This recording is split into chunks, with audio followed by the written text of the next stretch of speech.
মা, দিগন্তে তাকিয়ে দেখো, রক্তিম মেঘে সর্বনাশের আভাস। ওই সর্বনাশের আগুন পেরিয়ে আমার দুয়ারে এসে দাঁড়ায়নি কোনো আনন্দ। অঞ্জলি পেতে কেউ বলেনি জল দাও।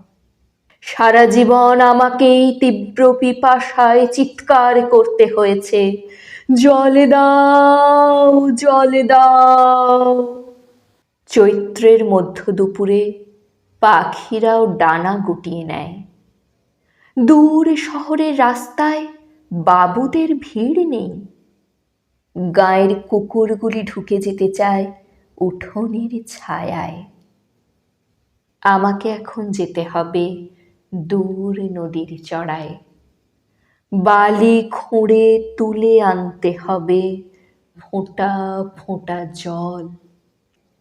তারপর ফিরে আসবো খরায় ফাটা মাঠ, শুকনো পুকুর আর টলটলে জলে ভরা নতুন ইদারার পাশ দিয়ে। বাবুদের ইদারা। তৃষ্ণায় ডুবে যায় আমাদের গোটা গাঁ। কুকুর আর মানুষের জিভ ঝুলে পড়ে। আর বাবুদের ইদারায় বাবুদের ছেলেদের স্নান। আমাদের শরীর জ্বলে যায় চৈত্রের খরায়।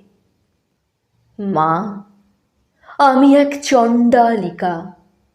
বাঁকুড়া, পুরুলিয়া, রাঢ়ের হাহা করা মাঠ ফাটিয়ে, বিহারের তপ্ত প্রান্তর চিরে আমি চিৎকার করছি জল দাও।